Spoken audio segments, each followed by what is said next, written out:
So bright.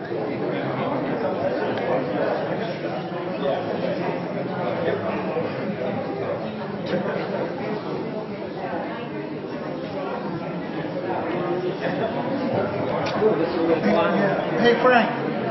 Hey Frank.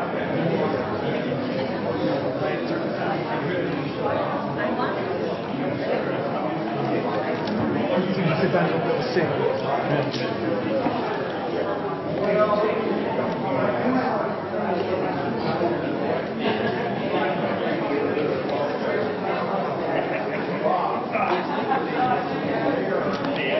We'll get started in a few minutes. My reporter is actually running a little late, so Lost in New Oxford. he's not lost. He's probably lost in general sometimes.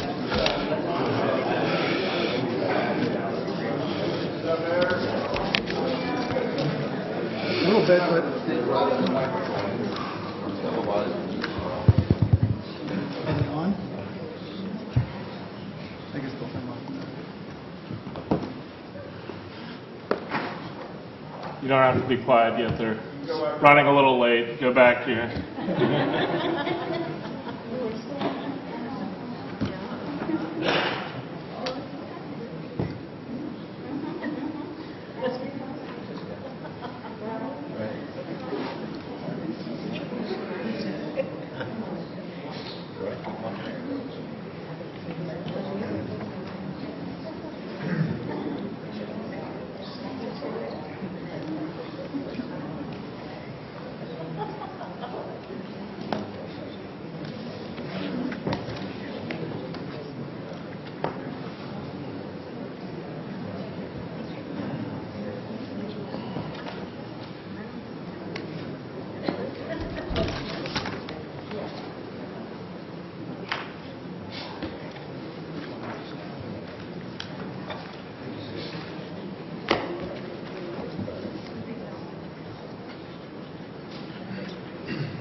That's the most important man right there with Bella Signs.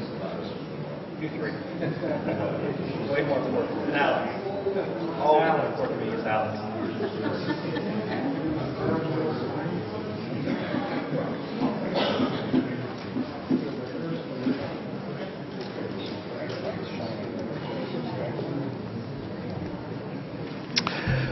Good evening.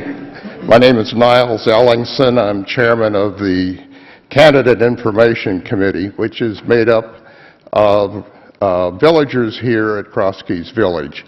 We're a bipartisan committee, and our purpose is to provide information to the voters not only on campus here, but also in Adams County, so that we have more information and have some intelligence and information so we can make a better use of our voting. We'd like to welcome the folks that are watching us through closed-circuit TV tonight around campus, and we're thankful for everybody who turned out tonight. Our moderator tonight is Mr. Alex Hayes, managing editor from the Gettysburg Times. So please welcome Mr. Hayes.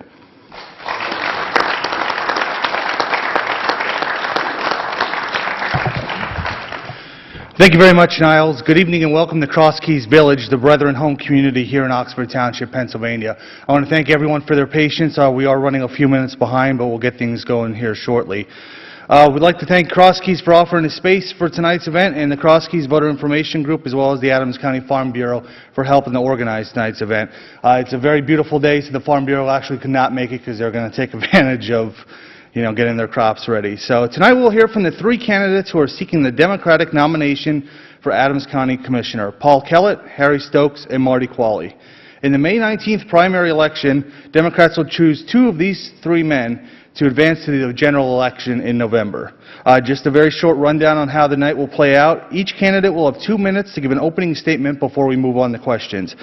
The questions were prepared by myself, some of the members of the Cross Keys Voter Information Group, and none of the candidates have seen the questions before tonight's debate.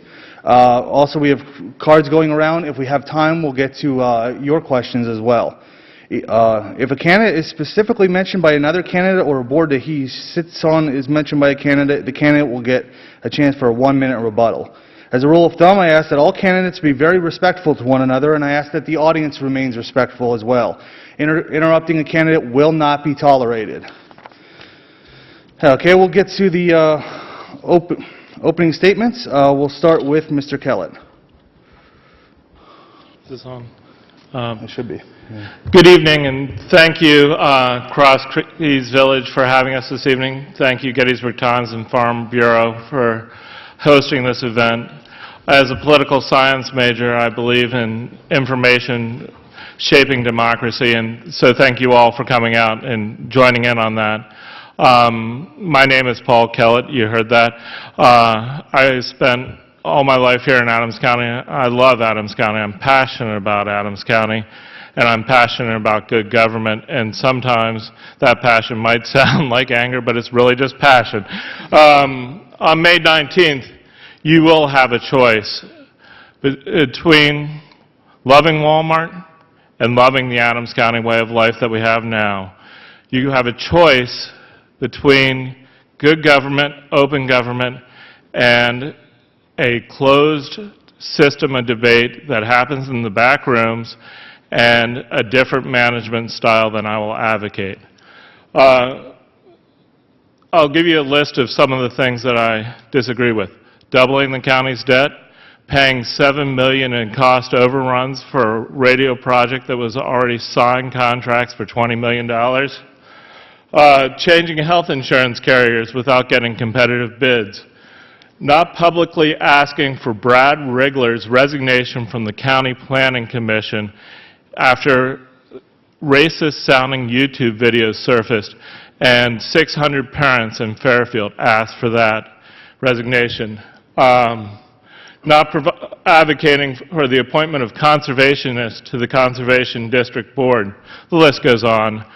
And it's true we only have one Democrat on the current Board of Commissioners, but that's why you want the debate out in public, because the public, when confronted with the facts, will support those facts and will side with the Democrats. Thank you. Thank you very much, Mr. Kellett. Mr. Stokes, your opening statement, please. Yes, good evening. My name is Harry Stokes. Just a little bit about my background. My education is in forestry and agriculture and languages.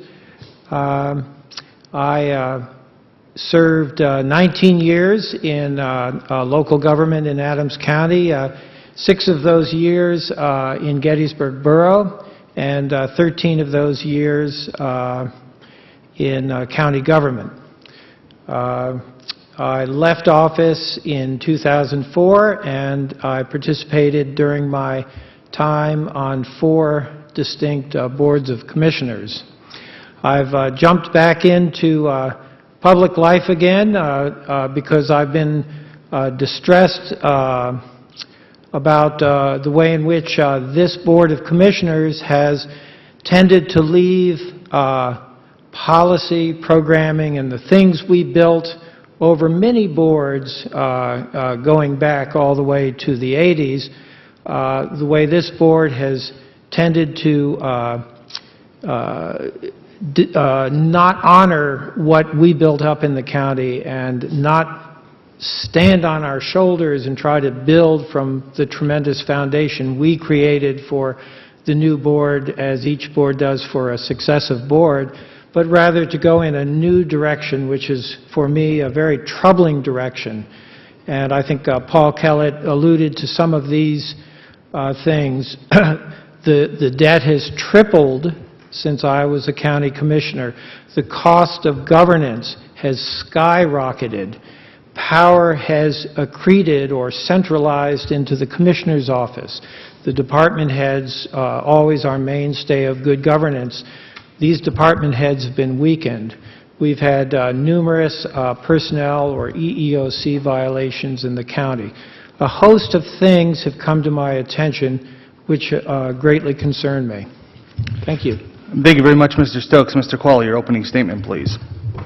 Thank you for attending tonight, and I look forward to your questions. I got into local politics because I believed I could help my community. After 3 years as your county commissioner, I believe we are moving in the right direction. And with 4 more years, we can continue moving forward. The last 3 years have been both rewarding and challenging.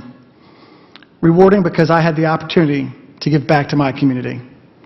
Challenging because there's never enough money to do what we need and what we want. Challenging because not everybody is pleased when their priorities don't make that needs list. It has been an honor serving you. And with your help, we have created more open government, not less open, more consensus and less division, smarter planning that respects our past and is preparing us for the future, versus an outdated style that is keeping our head in the sand while unplanned growth is sprawling towards us. With your help, we can keep moving forward. I need to take some time to thank people who have helped me get to this point in my life. I'd like to thank my mother and my father for teaching me that before you open your mouth, have something nice to say. I'd like to thank my wife and my friends for reminding me that it is my ability to stay positive and see the good in people that makes me not just a good county commissioner, but a good person. I'd like to thank my supporters for their continued faith in me, and I look forward to a positive debate tonight. Thank you very much, Mr. Qualley. We'll now move on to the questions. Each question will go in a different order, so that way it's not one person answering in the same order every time. The first question, we're going to start off with Mr. Stokes. What ideas do you have for increasing the availability of jobs here in Adams County? Economic development is something that I spent a great deal of time on as a county commissioner. One of my boards created the Adams Commerce Center, and we were involved in many, many other fundamental economic development activities. We recruited Pella Windows to Adams County, and indeed a good number of other businesses. We also worked very hard in retention and in strengthening what we have. And that's why we focused on agriculture and on value added for agriculture. as well as the opportunity for existing businesses to expand. And in fact, we greatly strengthened a brand-new Adams County Economic Development Corporation and turned it into a dynamo of lending, conduiting federal and state finance into local businesses. And in fact, most of the lending that the Adams County Economic Development Corporation does today is to farmers to enable them to build a cold storage, a packing house, put in a fresh fruit line, any number of investments back into their business operation. I will be talking a lot about economic development during this campaign. This seems to be the topical issue of this campaign, and so I will probably be focusing first and foremost on this question of economic development and how we do it in Adams County in a way that allows us to preserve and protect value and add to it. The other thing I will be talking about is fiscal responsibility, how we make our government more sustainable and reduce the cost of county government. Thank you. Thank you very much, Mr. Stokes. Mr. Qualley, your answer to the same question. The trick in Pennsylvania is to focus on teamwork. County commissioners don't just wave a magic wand and create jobs. What we have done as a county is the first thing we did in our mission to look towards economic development in Adams County was to create a priority preservation map.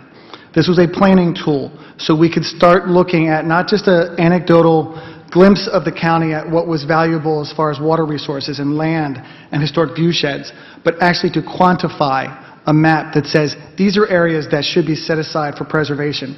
We should do our best not to develop that with residences, with commercial, with retail. But that's only one part, finding out what you want to preserve. The next step for us is to create a planned communities map. Almost the flip side of that, where you're looking at infrastructure, you're looking at roads, water, sewer, internet, you're looking at local zoning, local planning, to say here's where a community wants housing, here's where they want retail, here's where they want industrial. The county can't tell them that, but we can work with them. And I think the key is to start working with the municipal officials in Adams County. Historically, they have not always felt that the county had their best interests at heart.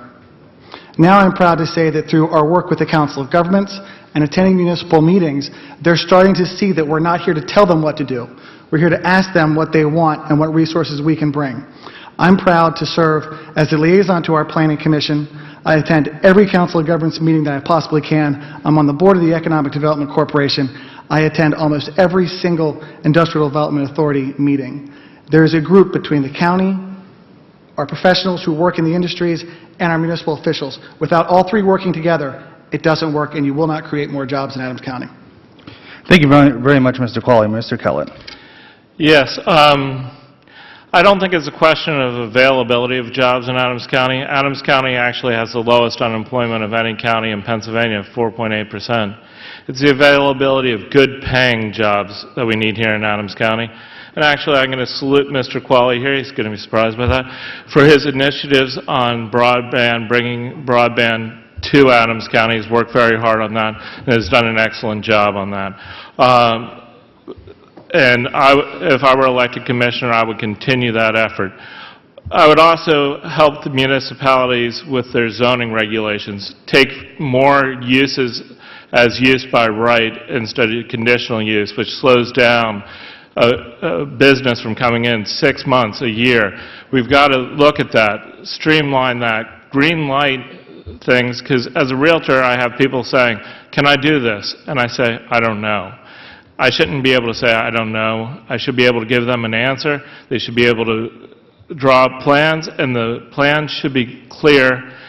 But that's not for all of Adams County. We need to have that balance, as Mr. Qualley was talking about, but we need to work smart, and we need to help municipalities get their ordinances online and cohesive with each other. Fairfield and Hamilton Band Township had a project crossing. The streets were going to have to change widths. The sidewalks were going to have to shift. That shouldn't happen. We should work with them to make those things better. And that's how you get it. If you can streamline that process in townships and work with the townships and pay to have their ordinances online and reviewed, that's how you're going to get jobs in here. And we need to look at those tax incentives, not for low-paying jobs that need to be subsidized, but for good-paying jobs right here. Thank you.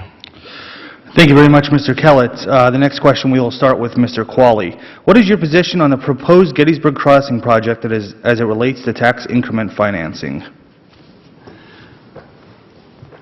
Currently, this board has not taken a stance on this project because we don't actually have a project in front of us. Only this week did our Tax Services Department get back to ATAPCO with the potential tax revenue from that project. Now, TIF as a concept, I am not opposed to. The idea that a developer's tax dollars can be used to fix our infrastructure is much better than our tax dollars being used to fix infrastructure for a development. Thank you very much. Mr. Kellett, same question. I guess I fundamentally disagree with whose tax dollars they are. Tax dollars belong to the people. And actually, there is TIF financing for Walmart available. It's called traffic impact fees. That's what they're trying to avoid. They would be forced to pay traffic impact fees. They're trying to get around it in Strabane Township by asking for $2 million in corporate welfare. These aren't good-paying jobs. Not all development's economic development. And we need to look at this and say, when the developer has bought the first 10 acres for over $3 million, are they going to develop this? Yes. You don't put in carrots on a $3 million 10-acre garden plot. So they're going to, and the law says that you have to believe that they won't develop it in the absence of the TIF financing. So you have to follow the law. That's what the government has, is the law. That's all they have. And if they don't respect the law, there's a problem. And the TIF financing is an urban renewal law. That's what it's based on. And so if you call a farm urban renewal, you've already twisted your head so far around you have not a clue where you're heading. We cannot do that as a government. A TIF for something like Schindler or Herff Jones or Boyd's in McSherrystown or Tyco in East Berlin, I'm all for it, I'm all ears. Good manufacturing jobs, I'll listen. Minimum wage, big box retail is not economic development. We need to think about that because you can only offer so many TIFs or you create two classes of taxpayers. The law says you can't have more than 10% of your tax base in a TIF, so we can only use this tool so many times, and so we need to use it wisely and for appropriate things for Adams County. I'm not going to chain myself to a tree out there to stop Walmart for supersizing, but I certainly don't want to give them a $2 million welcome wagon gift either. Thank you. Thank you very much, Mr. Stokes. Well, I think Paul has stated very clearly what some of the problems with this proposed TIF is. Let's try to look at the issue from more of a bottom line. TIFs were not really designed to entice retail commercial or commercial residential into communities, because then government is choosing winners or losers. In other words, we already have a lot of retail commercial and we have a lot of planned residential developments and other housing in the county. If we favor these types of uses with a tax benefit, and that benefit is future income applied to the cost of the development, which means that that money is not available to support, county, school, and borough or township. If we favor these uses, then we are picking winners and losers. What does a tax benefit for a strip commercial, how is that regarded by Giant Foods or Kenny's or Safeway or any of the similar businesses around the county? And if a TIF were ever to be seriously entertained for the proposed Discover Gettysburg up in at the Distelfink intersection, how would owners of houses, how would real estate people, how would all the people in the profession view the choice by governments to favor one residential development over another? It's simply not appropriate. And my view of the matter is that these commissioners have really been pushing this TIF hard. Thank you very much. Mr. Qual, do you have a rebuttal since the board was brought up? I do. Actually, there are many different funding formulas that get used for development. Kenny's got grants and loans from the state government. When we look at, we get our, like you had said, Paul, we have transportation impact fees, we have PennDOT funds. These are all tax dollars that are used to improve infrastructure for businesses and for residents. The big difference with this project, I believe, is that it's for Walmart. I'm not a big fan of Walmart. I'd rather this was a Wegmans or a Lowe's. That's not what came down the pipe. I will also say that this land, while it was once active farming, is zoned by Strabane Township for commercial growth. If you want to effect change, you need to look locally at what your municipal officials are zoning their areas to be. Thank you very much. The next question will start with Mr. Kellett. How do you plan to ensure a transparent government? Yes, actually I'm a big fan of the Sunshine Act, and if you start putting SU on my computer, that's what's going to pop up, is the Sunshine Act in Pennsylvania. I think that the commissioners need to have more open meetings. I've searched and asked everyone, when did the County Planning Commission take the lead on the blight issue on the Strabane TIF? I can't find it in their minutes, but the commissioners somehow instructed the Planning Commission to take up the blight when Strabane Township found no blight on that farm. I don't know how that happened. I asked Andy Merkel, the acting director of planning at the time. I said, why didn't you advertise this meeting? He says, our council told us not to invite me and Jim Paddock, we were not informed that this issue was going to be taken up. Strabane had public notices, a stenographer, the whole 9 yards. The County Planning Commission, with Mr. Rigler on it, took it up in one evening and found blight. That's a problem when you don't include the public in it. And evening meetings, when you don't take minutes and you don't, and when you I've come to commissioner meetings and they are asked questions and the response is, thank you for your comments. That's a problem. We need to engage the public. We need to have that debate in public, not because it is a good idea, it's the law. We need to open it up, take the input from the people, and I've stolen some of my best ideas from other people, honestly, but I can't do it if I don't listen and I don't engage them. Thank you. Thank you very much. Mr. Stokes, same question goes to you. The Sunshine Law is fundamental to good governance. It's enshrined in Pennsylvania law. It's something that all elected officials, from the school board to the townships up to the county and so on, must respect. That means that a voting majority on any board must not talk about votes or how to push policy through a board outside of a public setting.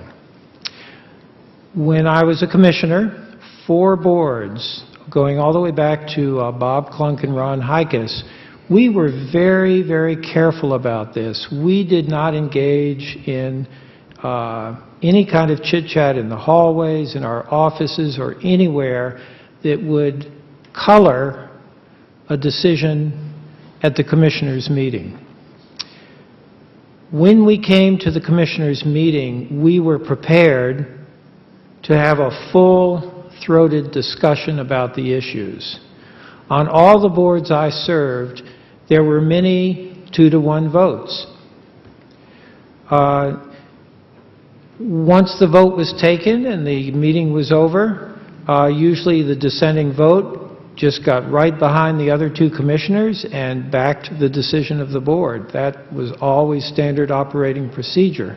That's the way it should work. discussion and disagreement and split votes on a board are always good and should always be conducted in an intellectual manner with courtesy toward the other members. And I think, as Paul mentioned, reason generally prevails. Thank you. Thank you very much. And finally, Mr. Qualley. Do you want to remind me of the question? Oh, yes. How do you plan to ensure a transparent government? Okay. Well, my plan is to keep doing what we've been doing. We have weekly public meetings. All of our deliberation happens at our publicly advertised meetings. Let me say that again. All of our deliberation happens at our publicly advertised meetings. On top of those meetings, this board has gone out into the public and held 12 community forums so we can get input from the residents, because not everyone can make it during the day to the meetings. In fact, rarely do very many members of the public come to our workshops. Some of them come to our regular meetings. It is often 1 or 2 members of the public who are there. I encourage people, come to our meetings. There you will see the deliberation happening. You will see the discussions. The challenge is very few people are there. So I don't blame them. The papers do not catch everything verbatim. The rules of the open records law is not that you have to take everything down with a stenographer. You simply take notes that discussions happened. But you need to attend the meetings to hear what actually happened. Beyond the 12 town hall meetings that this Board of Commissioners has had, I personally will meet with people any time of the day and on weekends. I have done that. I have been consistent.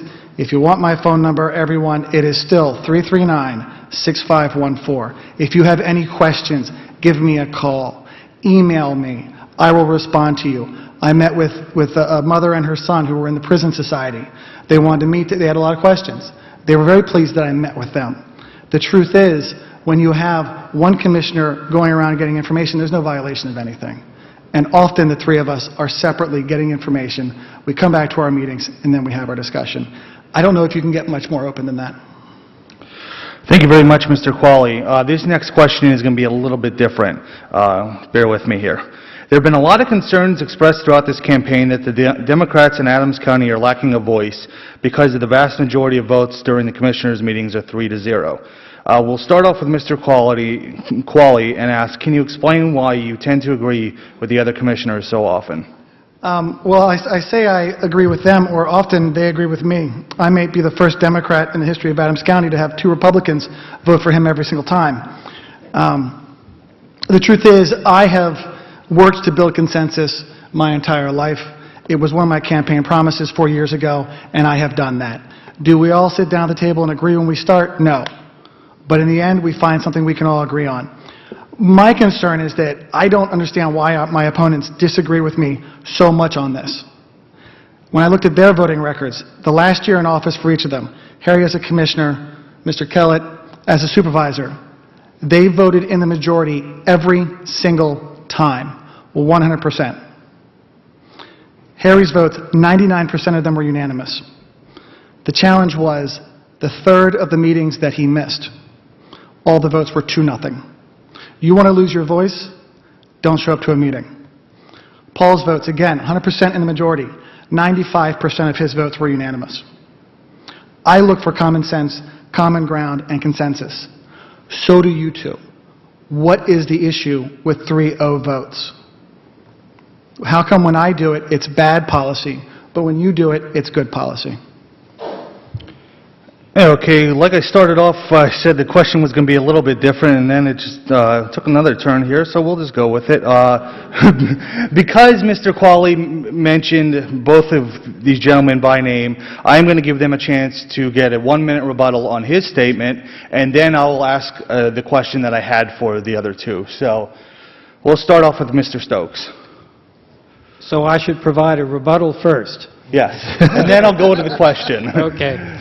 Well, unfortunately, in the last few months of my last term, my father was dying, and in fact, he passed away in September of 2003. So my brother and I were commuting to the family home to take care of my father, take care of my mother, and my dad died at home in bed, and that meant a lot to me. So I did miss some meetings, but every week I had at least 2 to 3 days in the office during those really tough times and engaged actively in the work of the county. And I was sorry to miss meetings, but given the fact that I had spent 4 or 5 all-nighters in the county offices preparing for big projects the next day, such as the battle with the Public Utility Commission over the 500 kilovolt power line. Thank you. Mr. Kellett, your 1-minute rebuttal to Mr. Qualley's. Yeah, in my last year in office, or the last few years in office, we had 2 Democrats, 1 Republican. But I left the Republican chair in his position because it meant a lot to him. And that's one of the ways I work with people. And so, yeah, a lot of the things, and a lot of the county business should be a 3-0 vote. Pay the bills? Absolutely. But when it comes to things that are values, such as ag land preservation, cutting it to 0, I would be that 1 vote, and I wouldn't have a problem with that. But hopefully I can bring the second vote around and have a 2-1 or a 3-0 vote. That's what often happened in Freedom Township, is we look at it, we discuss it, what is the law, but when it came to funding the fire company, I said we have to do it, that's our responsibility. The Republican chair says, no, I don't like it, and we raised taxes to fund the fire company. I'm proud of it. And I will cast that vote either if it's in the majority or dissenting every time. Thank you. Okay, thank you, Mr. Kellett. Okay, now we're going to try to get back here on track. The question that I had for Mr. Stokes and Mr. Kellett on this topic was, can you please give us some examples of decisions made by this current Board of Commissioners that you believe you would have voted differently on? And we'll start with Mr. Stokes. All right, let me address the whole issue of 3-0 votes and consensus building. I served as a county commissioner on 1 board that was 2 Republicans and 1 Democrat, and then on 3 boards that were 2 Democrats and 1 Republican. We had quite a number of very significant split votes. For example, we established the Land Conservancy on a 2-1 vote. We sold property in the Commerce Park to Mr. Robert Monahan on a 2-1 vote.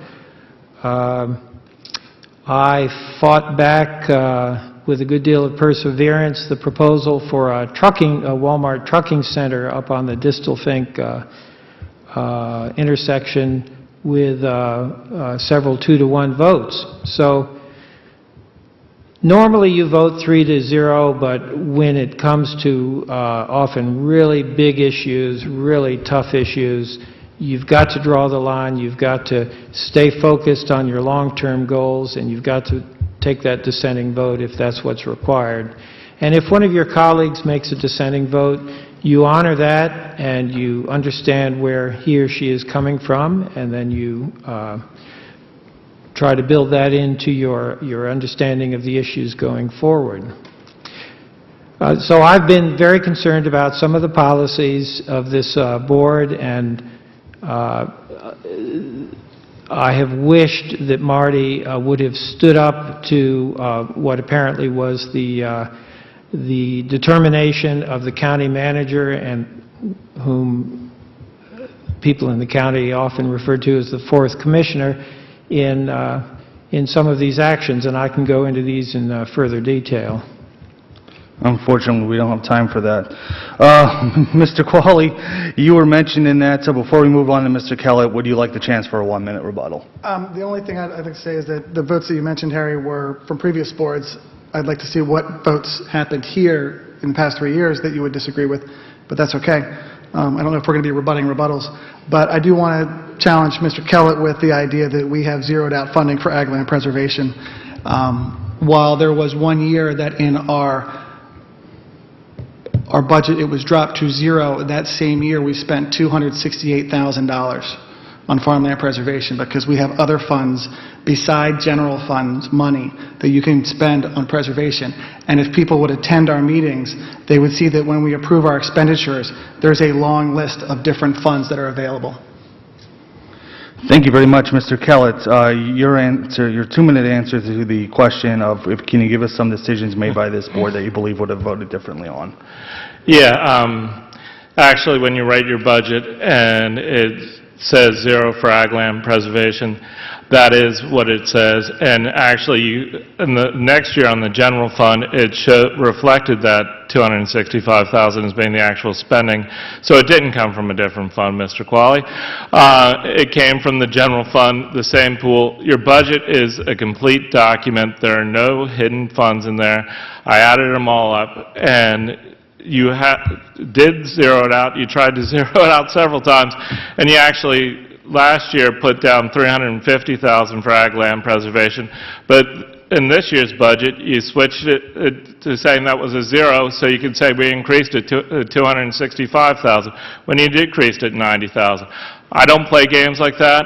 I think that we need people to stand up for things such as the Brad Rigler appointment. I wouldn't have appointed him.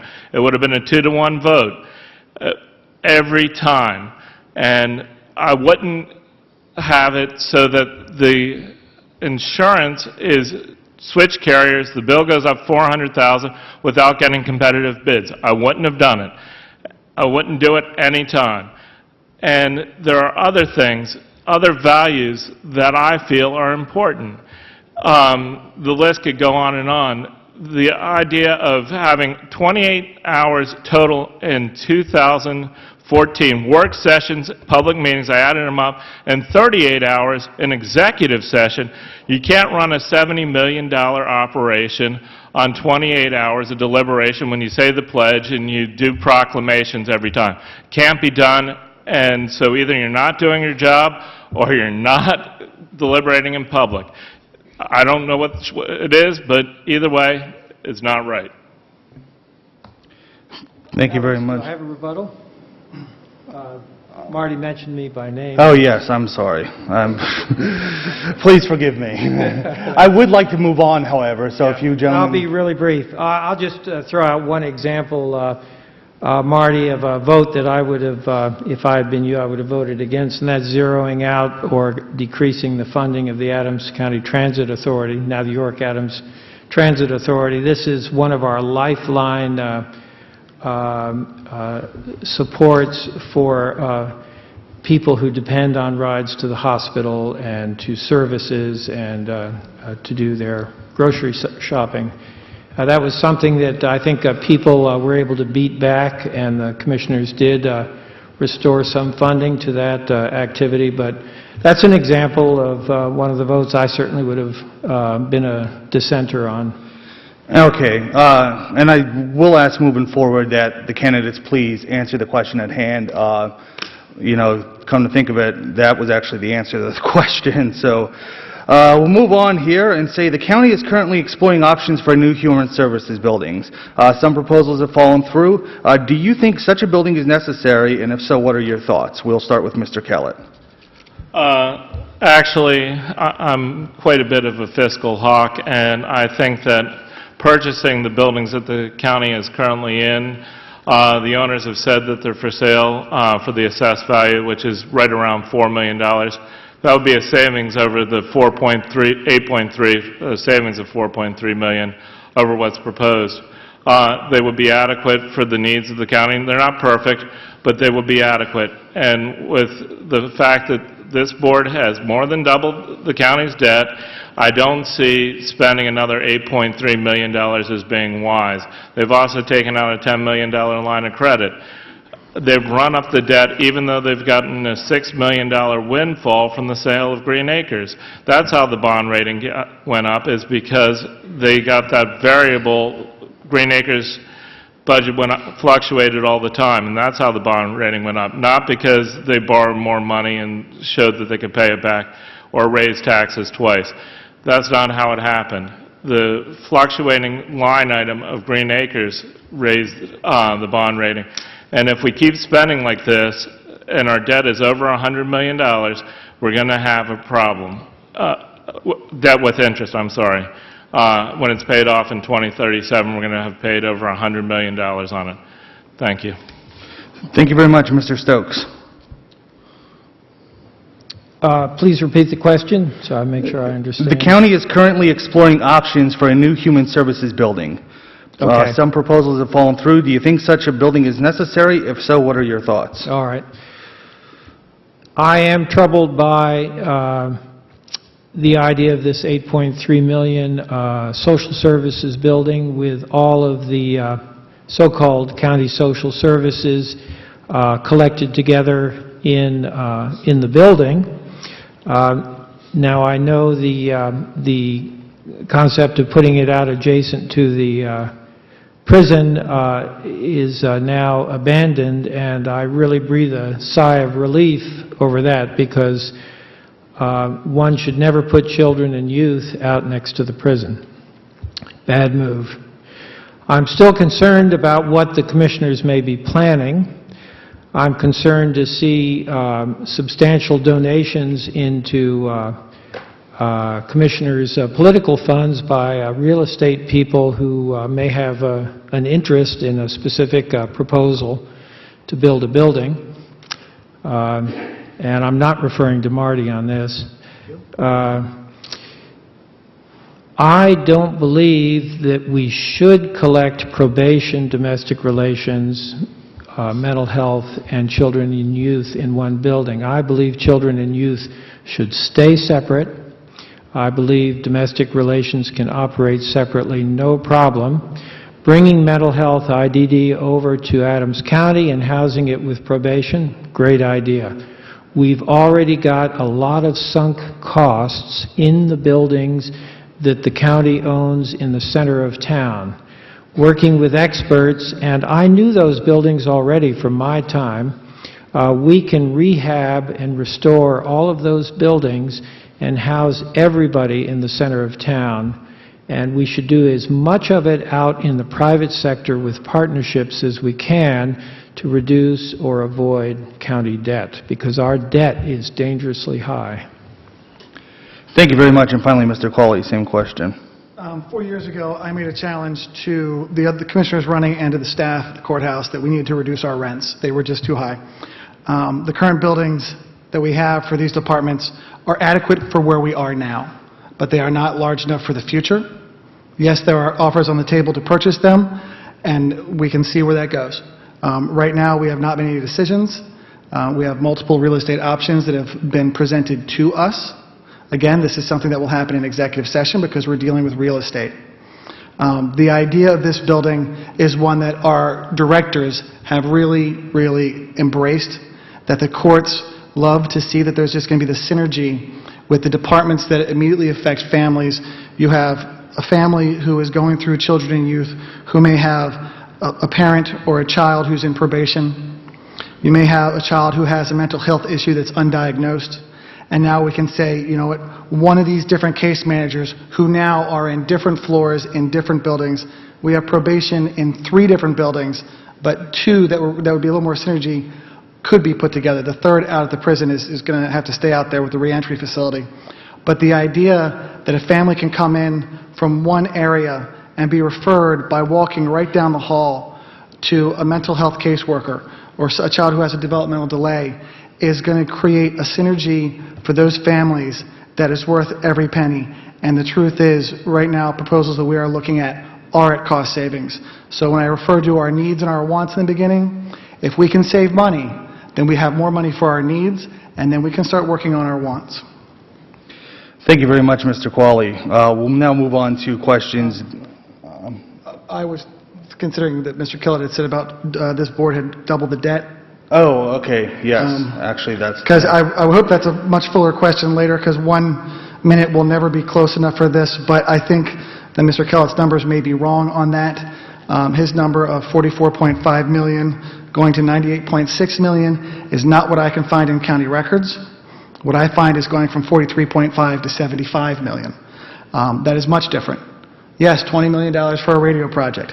Yes, $10 million for a line of credit for vehicles and computers and for property and for economic development, vehicles and property that were falling apart at the time.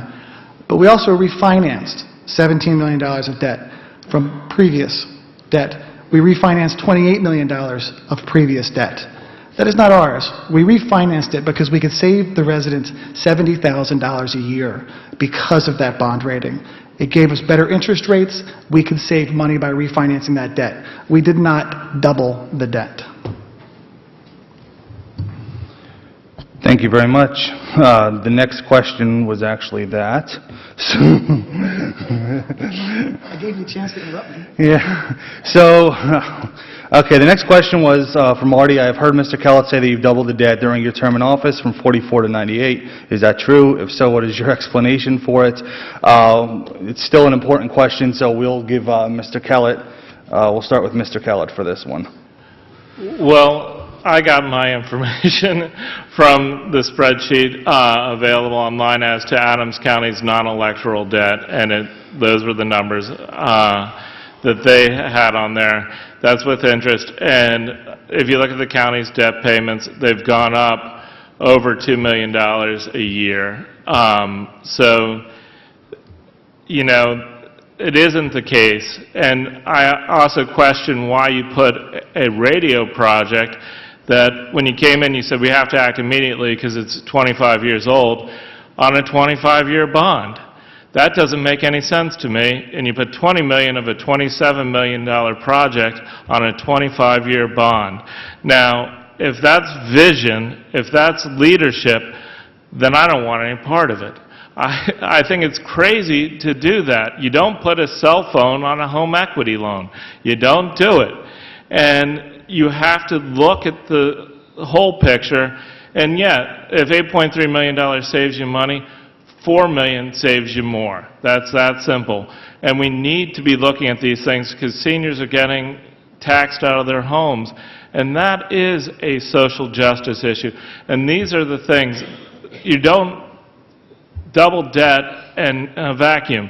You have implications, and putting radio projects on a 25-year bond is not the way to go. Thank you. Thank you very much. Mr. Stokes, same question, please. Right, I think that figure of $98 million is the published debt of the county. Yes, some of it has been refinanced. There's also an outstanding line of credit out there of $10 million. Should the county always own buildings, or is it all right in some instances to rent? Renting space allows the county to keep debt off of its books. Renting is a public-private partnership between county government and private owners. It is the type of thing that, for example, President Reagan really promoted during his tenure in office with federal government outsourcing. It is true that one wants to negotiate competitive rents, and often government can trade a very good rate, obtain a very good rental rate for a long-term commitment. These are the types of partnerships that help keep ownership of buildings and capital debt off the books. This is a good strategy to pursue with regard to housing and accommodating county government. I also think that there's some opportunity for reducing the number of personnel in some offices in county government. Finally, when we worked with the Conservation District and the community at large to develop the Adams Agricultural and Natural Resource Center, we did so in a way that kept that project off of county debt. Thank you. Thank you very much, Mr. Qualley. Same question. The same one I answered in my rebuttal, yes. You were rebutting the question. Yep, not a problem. One of the challenges is, and right now in today's bond market, and again, I was no expert on this when I came on board, but you need to learn quickly when you get up there sometimes. There was a time where debt was incredibly frowned on by bond rating agencies. Right now, what they look at is cash on hand. Cash is king to them. So a lot of times what you will see happening on the county level is something like a preservation project that we don't have money budgeted in the general fund, that we have it from separate funds that have been set aside, from state money that we have guaranteed to the state we would pay. You may pay it out of general fund, but then you reimburse the general fund with the other funds because you want to keep that general fund money in there as long as possible. We have this line of credit. We knew we had to buy vehicles. We knew we had to buy a computer system. We were coming dreadfully close to our entire planning software and computers shutting down. That means everyone's maps are gone because we had no backup. This had to be fixed. Same thing with the radio project. This had to be fixed. You know, when Green Acres was sold, and I will give the previous board, they did that. It was a tough decision. That was the most important item that happened that improved the bond rating once. Then we stabilized it. Then it increased again. I will give full credit to the previous Board of Commissioners for that first increase. I will give credit to this Board of Commissioners for keeping it there and having it go up again. That increased bond rating is giving us better interest rates right now so that we can borrow money. Do I like it? No, I wish we just had a piggy bank full of money and we could get everything we wanted. But we needed these items, and we found the most cost-effective way to do it.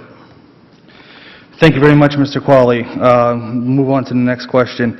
How do the candidates ensure that no political party preference will ever be promoted by Adams County elected officials, appointed officials, or employees? Oh, I'm sorry. We'll start with Mr. Stokes. Yes, please repeat that question. I'm not quite sure. This is one from the audience. How do each of the candidates ensure that no political party preference will ever be promoted by Adams County elected officials, appointed officials, or employees? I think that means in the workspace. Yes. Okay. Yeah, that's very important. When I became a commissioner back in 1991, the courthouse was dominated by, as it happened, the chairman of the Republican Party, a gentleman named Parker LaRue, who we all love. He's a delightful man.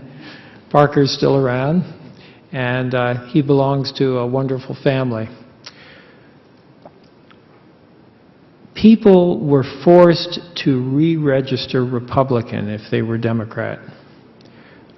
There were some resistors, but by and large, people re-registered. And so the courthouse was a one-party environment, regardless of what may have been in the hearts and minds of the workers themselves. We worked hard to set up a human resources department and to put protections in place for the county staff. And we worked hard to get politics out of the courthouse, and Tom Weaver and I made a big issue of it, and as a result, in the fall of 1991, Parker LaRue was turned out of the courthouse. So that was very helpful. And in fact, a Democrat was elected to the position of prothonotary.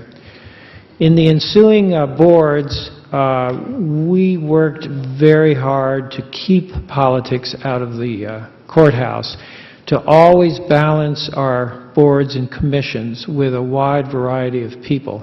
And that's one of the things that's concerned me. I've been watching who gets appointed to boards and commissions and how decisions are made. And I am worried about the coalescing of power in the courthouse, and I feel that we're in for some trouble if we're not careful. Thank you very much, Mr. Qualley. Well, I think it's sort of an easy question because I don't know what party affiliation many people are. I don't check if you're a Democrat or Republican if you put in an application to serve on any board at the county level. I think that once you are elected as a county commissioner, your responsibility is to the people of Adams County, and that comes before party politics. You know, I have heard the stories. There's a wonderful story of a woman who got a job, wasn't registered at the time during Mr. LaRue's time, and And then she said, well, I better go register. And she registered as a Democrat. And he went to her father and said, you need to fix that. Well, she never fixed it. She's still a Democrat. She's as proud to be a Democrat as I'm proud to be a Democrat. I serve on the executive committee of the Democratic Committee in Adams County. I am the vice president of the Democratic Club in Adams County. I'm proud of both of those roles. But as soon as you walk in that door as a county commissioner, you put it aside. I appointed one person to a board, didn't realize he was actually a Republican committee member. I have gotten in trouble for that. I am not that good at being a politician. A good politician will check those people first. And they'll make sure if you're a Democrat, all you do is appoint Democrats. I can't do that. Being a public servant to the people of Adams County requires that I judge people based on their merit, based on their quality, and that's who gets on boards. Not, you're a Democrat, I'll reward you for something. Not, you gave to my campaign, I'm going to reward you for that. You're a friend of mine, you're a friend of a friend. No. It comes down to your quality as a person and the board you're going to serve on as it relates to that board. Thank you very much. Mr. Kellett, same question, please. Yeah, I think actually that the county should adopt the Hatch Act for county employees. It can be done, it's legal, and if they get federal grants, they have to do it. And it makes a nice, safe environment that keeps us free of these problems. In the 2-to-1 votes that I had, it wasn't about on party lines, it was about various differences in opinion, and there was a 2-to-1 vote where I was the one about buying a new truck. That's okay. I can live with it. I thought we should buy a used truck. But anyhow, but I think that it is important to keep politics out of the courthouse, and not because also when I run for re-election or somebody else runs for re-election, saying to somebody, hey, will you work on my campaign, they shouldn't be afraid that their job is in danger if they don't. We need to have that respect for county employees that they can say no in a safe environment. That's why I like the Hatch Act. That's why I think we need to keep it open. And I think that that is a protection for county employees, not a hindrance. I don't care what they do. The Hatch Act allows them to do anything other than fundraising, and it allows them within so many days of the election to put up signs and such. So it's not a complete moratorium. But it is a good safeguard, and it will protect many of the county employees from that Parker LaRue pressure or the Paul Kellett pressure. I don't want them to feel that issue there. And I respect them too much, and I wouldn't ever, when you appoint, for example, a board to look at the court buildings, I would have looked at their real estate professionalism, not their political affiliation. I would have had people on there. Okay. Yeah. Thank you very much. And I'm not sure if Mr. LaRue is in the audience, but I'm not going to give him a chance for a rebuttal. We'll now move on to closing statements. As I said in the beginning, we're going to go in the reverse order, so we'll start with Mr. Qualley. Well, I am relieved that this debate is a little friendlier than I had anticipated. I got involved in this debate tonight because I wanted to discuss issues. I had to correct a fair amount of misinformation, and lately in this campaign, I've been under a fair amount of attacks. And it's interesting because it reminds me of a quote from one of my great uncles, Admiral Ernest King, when President Roosevelt asked him his opinion on if we should go on the offensive in the Pacific for World War II. Admiral King responded, "No fighter ever won a fight by covering up, merely fending off the other fellow's blows. The winner hits and keeps on hitting, even though he must take some stiff blows." This election is not about how we three disagree. This election is not about the past. This election is about the future. I love our heritage, but we must prepare for the future, not hide from it. To do that, we need full-time commissioners willing to listen to the public. Commissioners willing to build consensus, not just with each other, but with our municipal officials and local organizations. Commissioners willing to work towards smart growth and not bury their heads in the sand as the county gets run over by sprawl coming from other areas. No one gets into local politics for the glory or for the riches. I'm sure you both can speak to that as well. You do it because you love your community. Sometimes that means working with people that you disagree with. That's okay. We're Democrats. The strength of our party is that we have a large tent that welcomes honest disagreement and debate. The voters of Adams County have a challenge in this primary this year. You have 3 qualified candidates. You can only vote for 2. I'd be honored to receive one of your votes. Thank you very much, Mr. Qualley. Mr. Stokes, your closing statement, please. Yes, it's been very nice to to come back and to see many old friends and to get back into the issues and really have a good discussion with so many people around the county.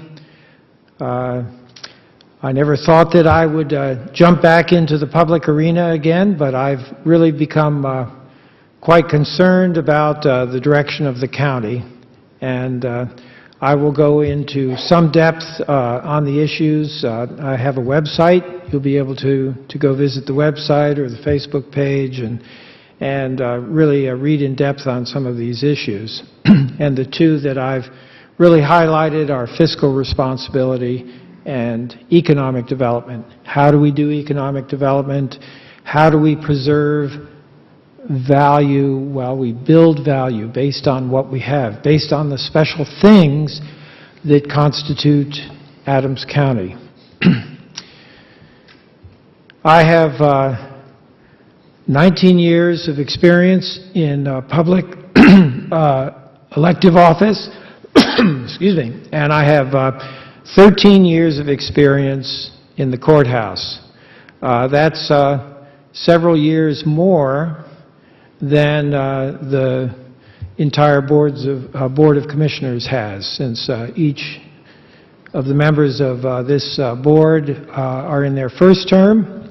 I do have a few years on them in terms of experience. I'd like to bring this experience to the courthouse, and I'd really like to use the past to show us the way to the future.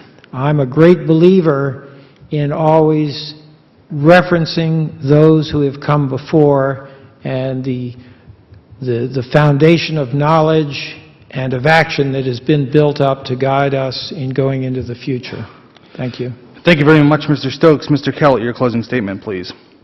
Yes, I want to thank you all again for coming out tonight. And I can't play the experience card, and my mother tells me I can't play the beauty card. And so I'm going to say that I do care about Adams County, and I was up at 5 o'clock this morning checking the numbers, trying to get you good information. And I do care, and I do want to work with whoever the other 2 commissioners are to make Adams County the best place possible.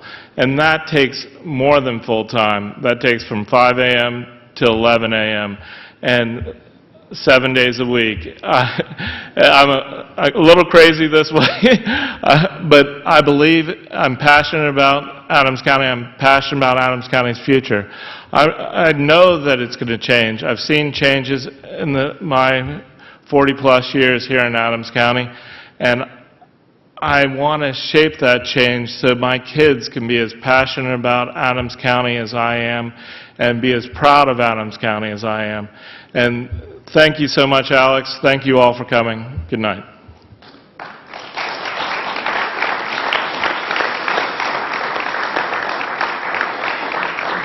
I'd like to take a moment to thank all of the candidates for taking the time to share their views tonight with the voters. It's extremely important. I'd also like to thank Cross Keys Village, the Brethren Home community, for providing the space for tonight's debate, and it's also being televised on their closed network television system, and I believe it may be going out to community media as well. And I'd also like to thank all of you for coming tonight. I close all of these debates the same exact way. I'm not going to sit here and remind you to go vote on May 19th, because if you weren't going to go vote on May 19th, you wouldn't be here.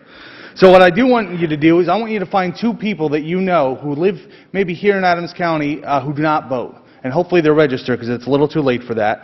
But I'd like you to invite them to go to the polls with you. I don't care if they're the same exact party as you or somebody different. We need to make sure we get all people's voices heard here in Adams County, because quite frankly, the voter turnout numbers, they suck. I mean, I can't put it any other way. 17 to 20% on municipal election years is pathetic.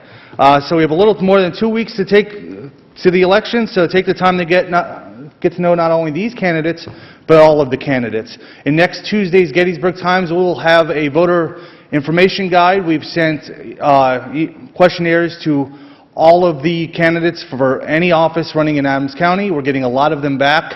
I understand there was a hiccup with the mail system, so some people didn't get them until Saturday. I apologize, I can't control the mail.